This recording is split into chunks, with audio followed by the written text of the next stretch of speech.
Assalamualaikum warahmatullahi wabarakatuh.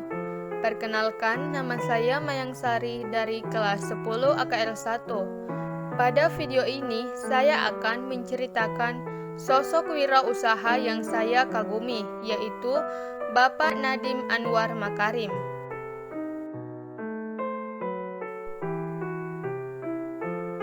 Nadiem Anwar Makarim lahir di Singapura 4 Juli 1984, adalah seorang pengusaha Indonesia yang saat ini menjabat sebagai Menteri Pendidikan dan Kebudayaan Indonesia pada Kabinet Indonesia Maju pemerintahan Presiden Joko Widodo dan Ki Hajar Ma'ruf Amin yang dilantik pada 23 Oktober 2019. Ia merupakan pendiri Gojek, sebuah perusahaan transportasi dan penyedia jasa berbasis daring yang beroperasi di Indonesia dan sejumlah negara Asia Tenggara seperti Singapura, Vietnam, dan Thailand.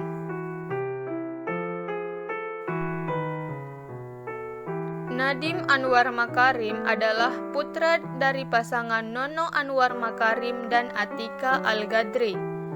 Nadiem menjalani proses pendidikan dasar hingga SMA berpindah-pindah dari Jakarta ke Singapura. Sehabis menyelesaikan pendidikan SMA-nya di Singapura, pada tahun 2002 ia mengambil jurusan Hubungan Internasional di Universitas Brown, Amerika Serikat.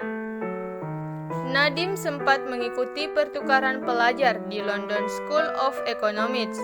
Setelah memperoleh gelar sarjana pada tahun 2006, 3 tahun kemudian ia mengambil pasca sarjana dan meraih gelar Master of Business Administration di Harvard Business School.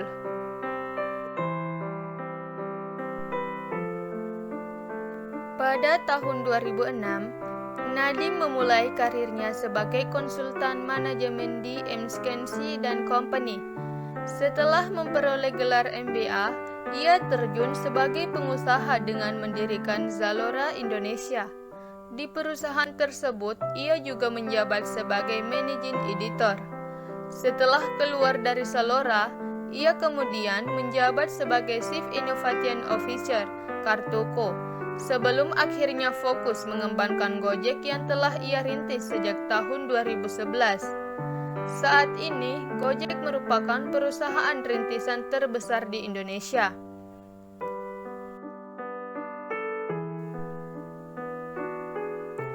Kehadiran Gojek sebagai penyedia jasa transportasi ojek dan jasa antar serbaguna online ternyata sangat membantu masyarakat, mulai dari pesan kendaraan, makanan, pijat, hingga jasa bersih-bersih rumah.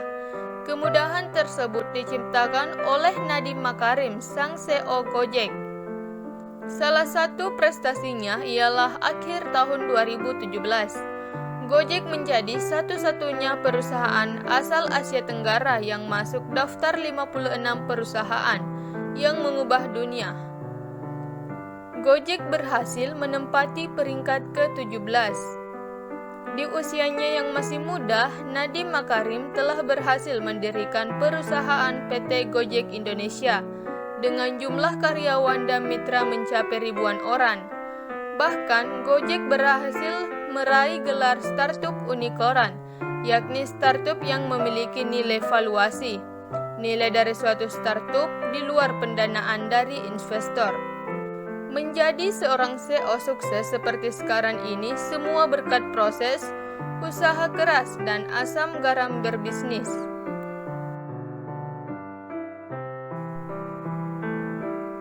Sosok seorang wirausaha yang saya kagumi dan hal-hal yang dapat saya pelajari dari pengusaha Bapak Nadiem Anwar Makarim.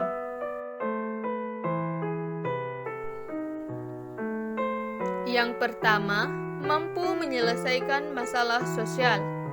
Pada mulanya, Gojek didirikan untuk memudahkan pengguna jasa transportasi ojek agar lebih cepat dan efisien. Begitupun sebaliknya, membuat para driver mendapatkan order tanpa harus menunggu dan membuang-buang waktu. Yang kedua, membuka lapangan pekerjaan. Sukses Gojek di Indonesia bakal berlanjut di Vietnam dengan nama GoViet. Tentu saja, hal bakal membuka peluang kerja lebih luas lagi. Selain portofolio bisnis yang semakin berkembang, usaha yang dilakukan Gojek juga membantu pemerintah untuk mengurangi tingkat pengangguran. Sekali lagi, bisnis bukan hanya berbicara soal uang, tapi bagaimana hasil dari usaha tersebut bermanfaat dan bisa dinikmati oleh banyak pihak secara luas. Yang ketiga, fokus dan kerja keras. Tolak ukur kesuksesan seseorang bisa dilihat dari seberapa besar dirinya memberikan manfaat pada orang lain. Seperti Nadiem Makarim dan Gojeknya, ia telah berhasil merubah persepsi orang tentang profesi ojek selama ini. Tentu saja, Nadiem harus bekerja keras dan fokus terhadap tujuan tersebut. Tak hanya bisa dinikmati, layanan transportasi digital yang berawal dari keprihatinannya akan kondisi ojek itu juga memberikan kemudahan bagi penggunanya. Yang keempat, nama Indonesia semakin disegani di percaturan bisnis. Gojek yang berasal dari Indonesia kini bakal semakin dikenal luas berkat ekspansinya di negara-negara Asia Tenggara. Imbasnya tentu saja membuka mata dunia internasional akan potensi bisnis digital di tanah air. Pada akhirnya, nama Indonesia pun harum dan disegani oleh pelaku bisnis digital secara global. Yang kelima, kreatif dan tak ragu mencoba sesuatu yang baru. Jika sebelumnya nama Gojek hanya dikenal di Indonesia, kini bisnis transportasi digital tersebut bakal semakin mendunia. Seiring dengan beroperasinya GoViet di Vietnam. Dari hal tersebut, kita bisa mengambil pelajaran penting bahwa keberanian untuk mengambil resiko sangat diperlukan demi membuka peluang baru. Meski ojek hanya dikenal pada masyarakat Indonesia, nyatanya Nadiem Makarim berhasil menduniakan Gojek dengan merambah wilayah global seperti Vietnam dan negara Asia Tenggara lainnya. Ada banyak kejadian di sekitar kita yang mempunyai nilai-nilai teladan dan inspiratif. Jika kita mau menggali cara berpikir dan mengubah sudut pandang kita ke arah positif, bukan tak mungkin ke depannya akan lahir inovasi-inovasi besar dari anak negeri yang membanggakan.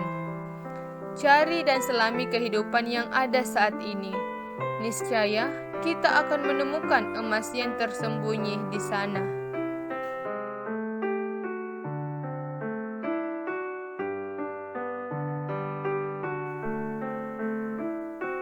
Hanya itu yang bisa saya sampaikan. Apabila ada salah kata, mohon dimaafkan. Sekian dan terima kasih. Wassalamualaikum warahmatullahi wabarakatuh.